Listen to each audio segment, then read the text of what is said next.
Okay, so we are privileged, actually, Forrest and I are honored and privileged to just take a few moments to have a short interview with Heidi Totten. She is the founder and president of 100 Humanitarians, and she is the one that is actually taking over groups of families at the end of May over to Kenya, Africa to do mentoring and other projects. And we really just, we know a lot of you have seen our fundraising efforts, and we really wanted to give you a clear picture of why this is so important, of what the work is over there that we're doing, and the love that we already have for people that we haven't even met yet. And Heidi is just, she's been over there a few times. I'll let her share and kind of let her share what we'll be doing. So Heidi, I just want to turn it over to you for a few minutes, and you can even guide and direct it if you want. Thank you, Jen and Forrest. I always love to talk about Kenya, and the people that are in my life know that I talk about Kenya all the time. And my story is a simple one. I went last March for the first time. I went twice in 2015, and I went mostly because I was being bugged by friends to go, not because I necessarily felt this. I mean, I knew it would be a cool experience, and I had seen some pictures of previous trips, but really it was peer pressure. And I'll just be honest. And I was terrified to go because I thought, oh my gosh, you know, it's a third world country. And when I was over there, my heart just blew wide open. And it was kind of this emerging of a version of myself that I didn't know existed. And so getting back was just, I literally cried every day for about 2 months. And then I would say to people, I'm starting to get over it. And they would just shake their head because they could see the difference. I mean, people who knew me pre-Kenya and then who saw me post-Kenya were just, you're a completely different person. Even my massage therapist said, you're physically different. Your DNA has changed somehow. And so it just was so powerful. And I knew that I would go back. And even when I was there, I messaged my husband and I said, I'm really going to have to come back. Like once a year, maybe twice. If I can get away with 3 times, I'm going to do that. I mean, I was just like, ah. In fact, I was just telling one of my friends today, I've actually been, I've been home for 2.5 months, but I don't go for about 3.5 months. And I'm like, oh my gosh, these last 2.5 months have crawled by. You know, it's so it really, and what's interesting is that over there, time just stands still. You're fully present. And I think that's why I had such a transformational experience, because I'm busy. I'm constantly on the go. I run 2 businesses. Now I run this humanitarian organization. I homeschool my kids. So I'm constantly running. And then I go to Kenya and it's just like peace. So I went back in November, and my goal in November was to scout out for the trips that I wanted to take, and also to really immerse myself with the people and spend time with them. And so for 2 weeks, I ate with them, I danced with them, I prayed with them. I named a Maasai baby, which is apparently I'm the only white woman on the planet that's done that, according to my sources over there.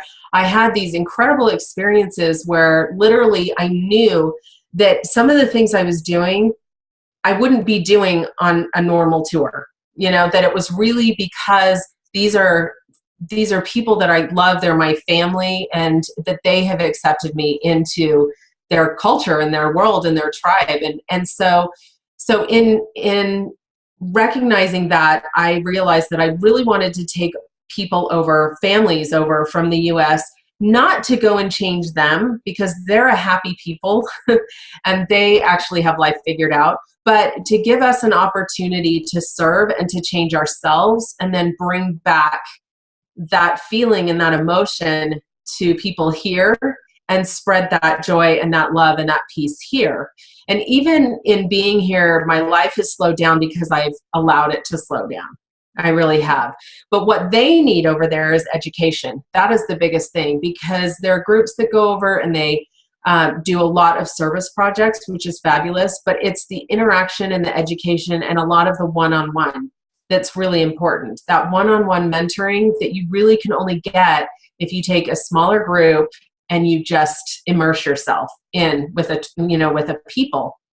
So the Families program is designed to support that, where we take families over and we work with families and we mentor each other so that it's a two-way street. It's not just us going in and saying, hey, we've got all this stuff to teach you, because trust me, we have far more to learn from them than they do from us. But it's this kind of education that they really crave. So I've had a few requests from people over there. One would be to teach them the 7 pillars, which is the foundational education program that 100 Humanitarians supports. And the 7 pillars is based on values and on chains. It's pillars and chains. And when we have a negative situation come up in our life and we apply a negative reaction to it, like fear or hopelessness, the pillars are just right across from the chains on the chart. And so when you identify that emotion, you can switch over to the pillars and apply the pillar to it. Really pretty basic for us, although not, because I know plenty of people who aren't living that. But for them, it's transformational. And in an hour of teaching them that, it gives them a whole new way to look at their life and the hard things that they really experience. The other piece is to implement a family history program. The Maasai are largely have an order that actually knows the history, and beyond that, it's just passed on. And so teaching them how to track their family history, record 4 generations so that they know their heritage, they remember those people, I think will go a long way in helping them to preserve their culture. And then what we're doing is we're building cultural centers to support all of our initiatives. And I don't know if you wanted to ask me specific questions about the cultural center, if you just want me to jump in on that.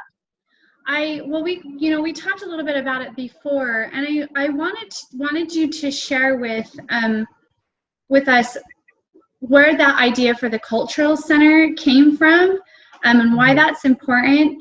And then a little bit also, we're mentors as well as you are, and the impact of mentoring, on a person's life can be huge, because it's changing patterns. It's Yes. changing the way we think. It's starting to change generational patterns. And so I'm just wondering if that is also with the mentoring, that's one of your reasons for bringing that, because you see that there is a need there. With our culture as well as theirs. Yeah, and kind of what is that need? Why, like, where are they at right now versus where we're envisioning that we could help them to achieve with that mentoring? So Kenya is made up of 42 tribes, and it was formerly British territory. And back in the 60s, the early 60s, I believe, it was formed into a country. And basically they said, okay, here's your country with 42 different tribes. Get along and make a country. So that was, not that long ago, 50, 60 years ago. And so really a generation. And what we're seeing is Kenya is a very young population. And so the majority of the population is under 35, 40. They're embracing technology at a really rapid rate. In fact, they are embracing it so fast that we joke that with the Maasai, they have a cell in one hand and a cell phone in the other, because they all have cell phones. And that's how they communicate. It's how they pay for things. They're on a system that's called M-Pesa, and they just send each other money through their phones. Like we would, go through PayPal, but for them, it's actually way faster.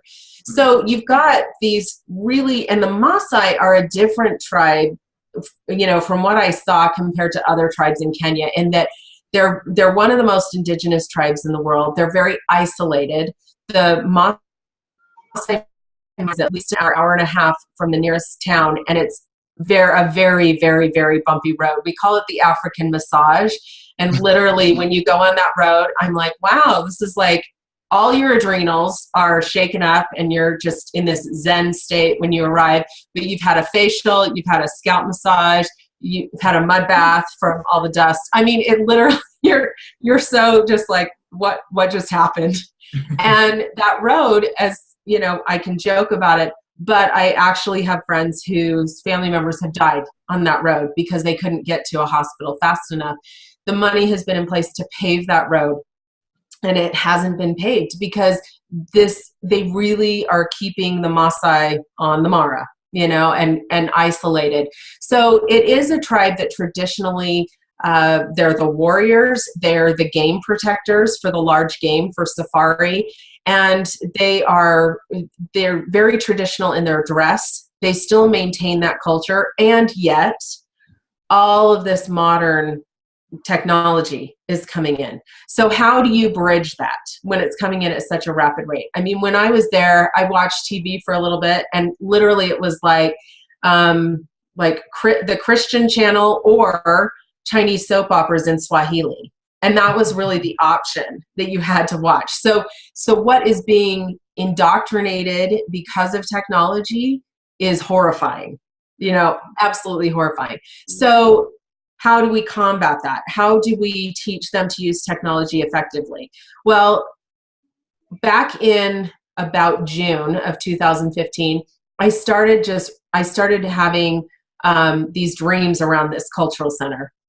And another friend of mine in Western Kenya had talked about building a cultural center. And so I thought, oh, well, maybe I'm just supposed to help him build this cultural center. But that's not what kept me were Maasai faces. And that's what I kept seeing. And I kept seeing the cultural center on the Maasai Mara. And the Maasai Mara kind of looks like Arizona versus Western Kenya, which looks like a jungle. So I knew the difference. And finally I talked to a friend about it and just said, well, here's what keeps coming to my mind. And he said, that's my dream. That's what I've wanted to do. That's what I've wanted to create. And I said, okay. So then we started talking about what that would look like, how you would build it. And as we talked about it, I realized we're describing the exact same thing and with the exact same purpose. So I actually asked him, I said, could you write down the objectives of the cultural center as you see it? And this is what he sent back to me, and I have it in front of me. The first one is provide education and protection to the Maasai people, one of the most indigenous tribes in the world. Create a bridge for different communities with different cultures to include pure love, worthy trust, and voluntary cooperation. Create a resource center where communities can learn and inspire one another through educational programs founded on the principles of the Seven Pillars Foundation. Create a stories cafe where the Maasai can research and document their families' histories online for future generations.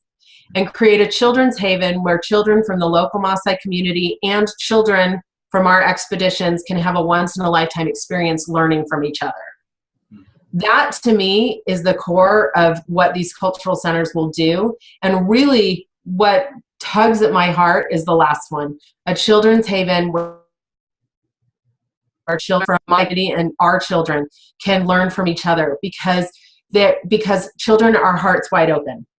Right? That's how they live their lives. And so if our children can learn that at such an early age, imagine the impact it can have for them on the rest of their life when they're struggling, when they're, oh my gosh, I don't have any money, I can't buy milk or something like that, to recognize how much better off their lives are and really it creates humanitarians. And the earlier that we can create humanitarians with our own children, the better. And so I see the cultural center as this kind of hub, a humanitarian hub for all of these different projects. And I don't think it's all been revealed to us yet. I literally get downloads and pieces of information where I say, what about this? What about this? Or I connect with somebody.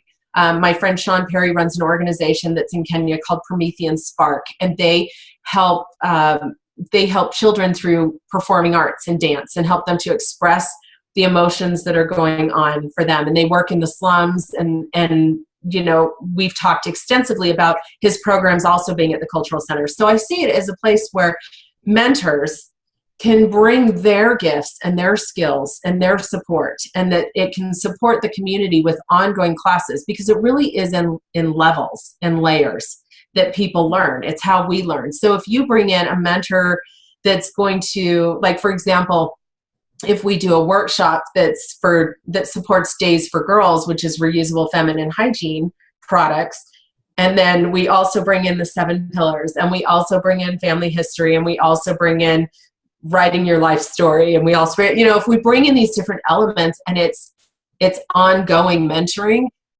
what power is that? It gives them choice. And that's what I really want to do, is offer them a choice. Absolutely. Well, choice, I mean, that's huge. Choice.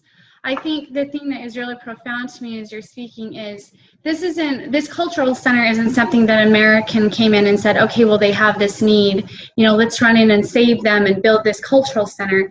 This is them having a vision for their own people and the love for their own people and reaching out and saying, will you help us build that? And I think that that's huge. And the other part that you mentioned that just has been resonating with me is about the children. You're taking a group over, you're not just taking adults over, Heidi, you've invited families. So you've invited children 10 and older to go. And I want to just take a few minutes to talk about that because, and you said about, building humanitarians, what does that mean, to teach our children at a young age to be a humanitarian? And what are the advantages? What are the gifts that are going to come from that? Can you just kind of share your insights? Because that's something that I've never thought before as we're talking. So I'm like, that's why we're going. We want to go for ourselves, but we are going because our children can go, because we know as parents, our children have a mission. They have a mission. And at a young age, we feel a drive to help them to step into that mission and to learn how to connect with people and to love people and have a desire to serve. And I don't know if that's the definition of a humanitarian to you, but maybe you could expound on that a little bit. Well, let me just ask you, because you both recently returned from Nicaragua, right? What impact, because you just went, but your kids didn't go. But what impact did it have on your kids because you? Well, go ahead. One of the biggest things that I noticed is our third son just had a birthday. And instead of the regular birthday of all these presents, what can I get? What can I do? His focus was he wanted to have a Christ birthday, kind of like a Christmas, but for a birthday. But his was to go out and actually serve. So as part of his birthday party, with all of his friends over and family, we actually had 3 families that we had pre-set up to where we can have a scavenger hunt and go and do service projects for them. And this was his choice. So that was basically just because we went and served in Nicaragua and they could see that. And how much of a blessing that is for us now to be able to take our oldest too and help them to actually be a part of that is huge for me, and I know for Jen. Yeah. And just that impact and teaching them how to truly be a humanitarian and changing that focus of not on me, but what can I do for others? Yeah. It absolutely creates a ripple effect, and that's what's happened with my children because of Kenya. And so I thought, wow, I mean, if it can have this effect just because I've gone, imagine the effect it will have when they go. Now, this trip I'm taking my daughter, who's 10, and she's so excited. She talks about it nonstop all the time. Here's what's interesting, though, is that it has such a powerful ripple effect that I was talking to a friend of mine about the trip. She told her daughter about my experience, and her daughter said, Mom, I want to help too. I want to have a safari party for my birthday, and instead of people bringing me gifts, I want them to donate to a project and have your friend take the money to Kenya. So I went to her birthday party and I showed pictures of safari, and she had blow up animals all over the place. And from her birthday party, she raised about $250 for a project. I mean, I don't even know her daughter. Well, now I do, but that's what I mean is that when kids see 2 things, when they see you leading out and you making that choice and saying, look, this is what I'm going to do, they mimic their parents. My kids do. They make cookies and they sell them on the side of the road to buy some chickens in Kenya for a family. They do things like that. They're looking for projects like that all the time. So it's leading out and showing it changes you internally. It changes your family, because I think that I have an increased love and patience and compassion with my kids that I didn't have a year ago before I went. My reaction is slower because I just think, because I see these faces in front of me all day, every day. I see Maasai faces. I see these Kenyans. I see these children, and I just think, you know, I can't react, because I just want to take my children and have them see that. And it's had an impact on them, in that they have seen all of the pictures, and they've Skyped with Maasai. You know, they've talked to them on the phone. They interact with them. They know that that they already have a relationship with these people, and that you know, they're a family too. So really, for me, I'm building a cultural center and having that be a place where what I envision these families going over, and really I have people asking to be on my list for May 2017 to go, you know, so people are starting to plan, because when they hear the impact it can have on their children, that's what's really powerful. And I think, like I said, our children live lives heart wide open. And if we can lead out and show them that, it will just have a ripple effect for not only for the Maasai generations or the Kenyan generations or whomever we work with, but also for our generations. Yeah. Absolutely. I mean, I think that's the heart of what we're talking about, is, you know, wanting to raise funds to change generations. Yes. Really. And how you change it, you help a child grow up in that way, you do change generations. And you think how many children we're taking over there, you know, and how many are going to be able to come to that center. Truly, as we're speaking, I know we're going and doing other things within the community, but even as we're speaking right now, and, you know, as we're going to be wrapping this up, that culture center really is the focus for this trip, and really raising these funds, because that's their vision. That's what they've asked for. And that's what's going to change both communities. And here's what's interesting, is that this is not particular to the Maasai. There are indigenous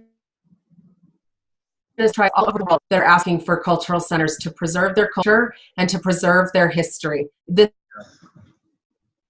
is not unique. I've talked to friends who have gone to Peru, and even locally here in Salt Lake, with the Native American tribes, and they're saying, how do we build some sort of center on our land that we can run to do this? So this is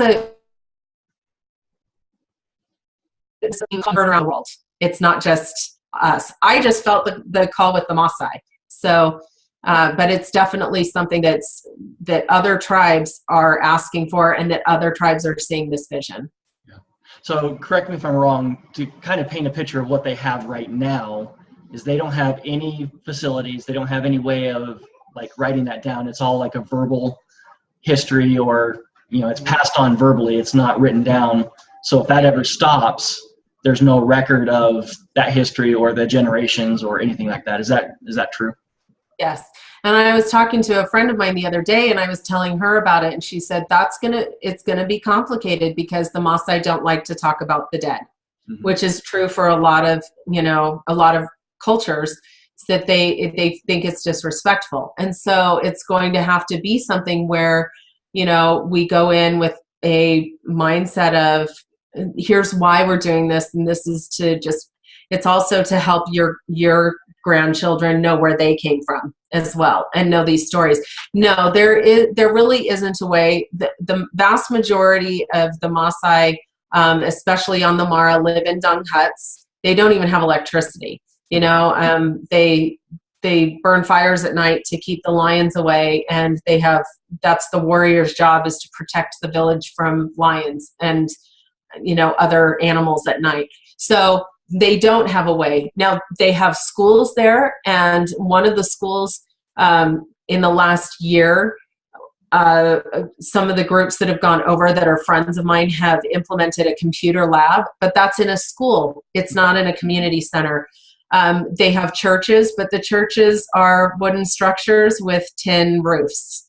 So not really conducive to internet access. So in the cultural center, one of the things that we'll have is a computer lab, and we can get laptops donated from here and we can set up internet there so that they can actually document it. And because there are younger Maasai who have learned technical skills and who can also help train them as well. But when we go over and we can teach them how to use a computer, how to track that information, set them up with accounts. I mean, we obviously live in a state where genealogy is the thing, so we can take those resources over there to them, and then they have access to those tools.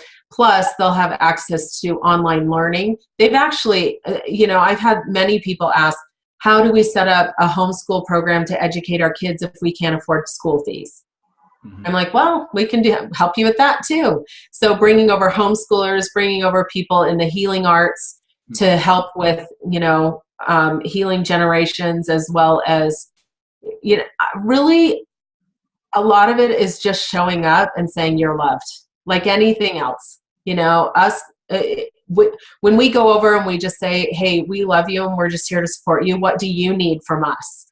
We're not here to say, oh, we think this is what you need, but what do you need? What can we teach you? And the groups that I'm taking over, I'm really excited about the different skill sets and the mentoring skills that they're bringing, because I love the idea of creating trips where it's, okay, now we're going to hear from Jen and Forrest, and now we're going to hear from Heather, and now we're going to hear from Brittany, because we all bring different unique skills that can support these people. Yeah. And that's one thing that has really resonated with me, is that it's not, us Americans going over and saying, hey, this is what you need, but saying, okay, what do you guys need? What can we help and support you with? How can we help you heal? And also, like you're saying, that bridge in between the technology, because it's going to eventually infiltrate more and more into there. How can we teach you how to use that responsibly so it doesn't take you down a path that you don't want to go? Yes, exactly. I love that, and that's really what resonates with me about this.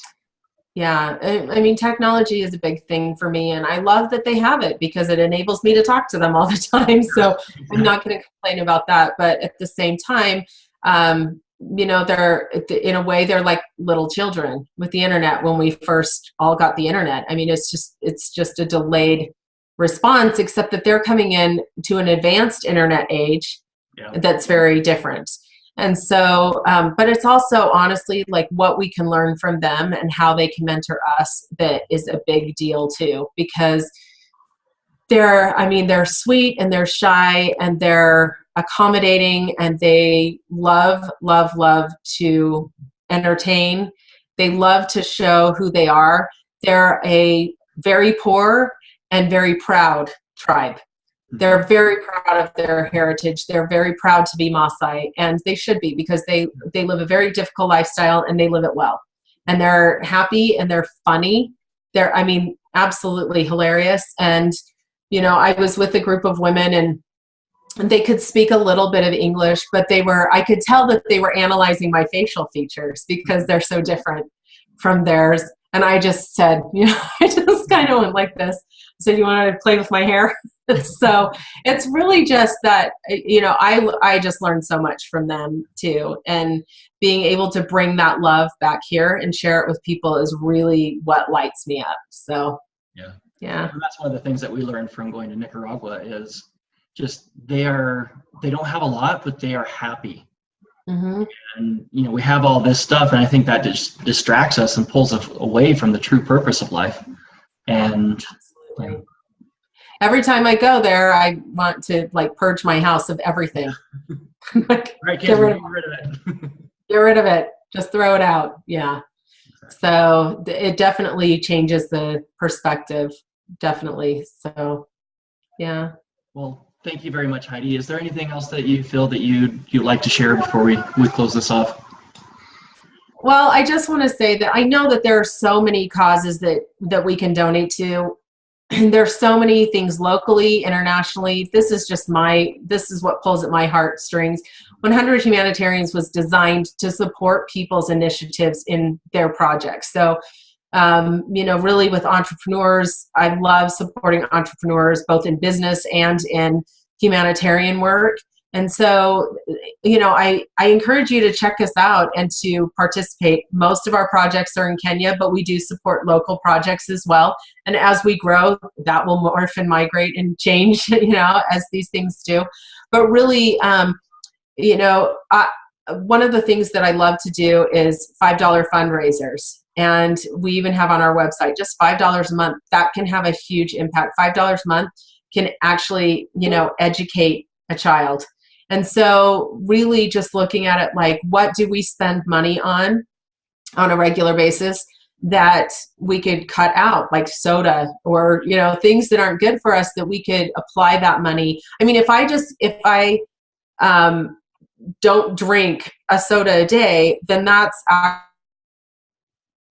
actually, if I'm drinking, if I go to a fast food restaurant or even more. I mean, if you think about it, sometimes it's like $1.99 for a soda. That's $60 in a month that could educate a child, that could buy a goat for a family so that they have milk. And so that's how my mindset has shifted. I have a friend that she made her own vanilla so that she could sell it so that she could pay for a goat. So it really doesn't take a lot.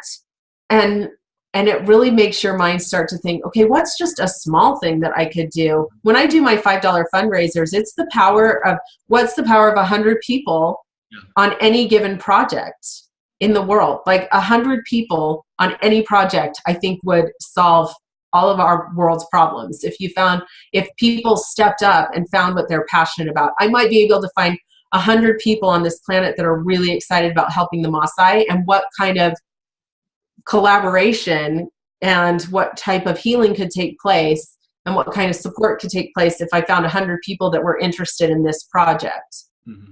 Or the road home, or, whatever it is, it's the power of collaboration that I think is really important. And that's what 100 Humanitarians is all about. So finding 100 people who say, yes, absolutely, let's build this cultural center, and then let's build another one, and then another one, and then another one, and keep it going. And not just with the Maasai, but also where other people feel pulled to build cultural centers, I think is really kind of the long-term vision of what we're trying to do.